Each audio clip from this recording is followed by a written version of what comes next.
Thank you, Deputy Speaker. The Treaties Committee is recommending the ratification of the Australia-Japan Economic Partnership Agreement.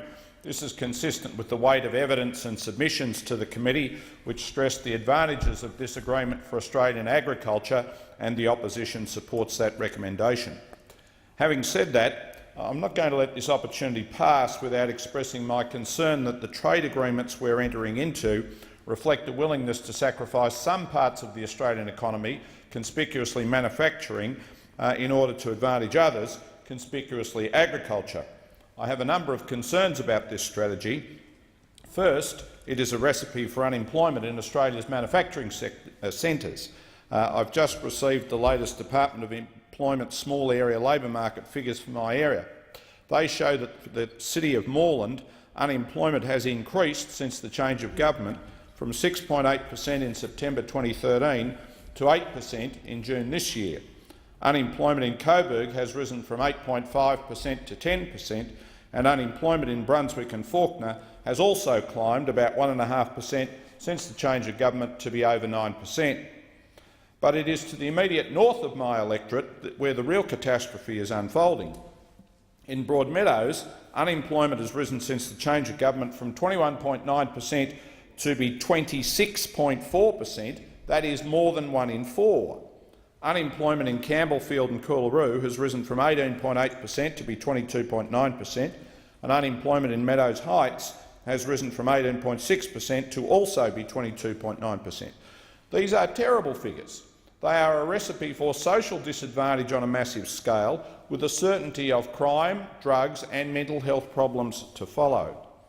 The second problem, as Tom Skladzian from the Australian Manufacturing Workers Union says, is that these bilateral trade agreements will lead to the continued narrowing of our economic base, making secure employment harder and making us all more vulnerable to international shocks and price changes.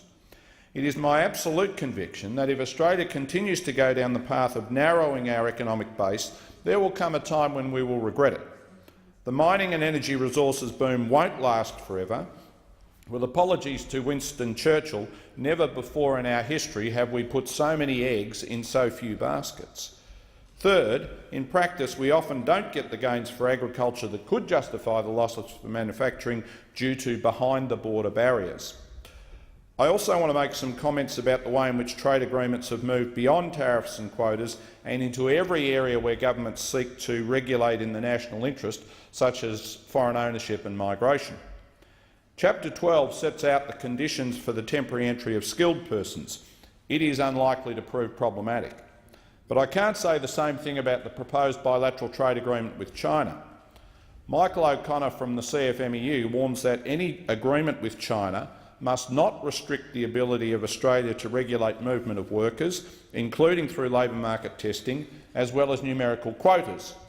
He says if the Korean labour market testing exemption is replicated in the China FTA, then the impact on the labour market would be disastrous. The other area of concern is the way in which trade agreements are being used to advance global corporate power at the expense of democratic decision-making by elected governments.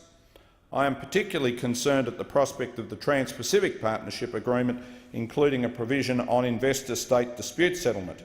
It would bust the door wide open for US companies to sue government decisions that they didn't like.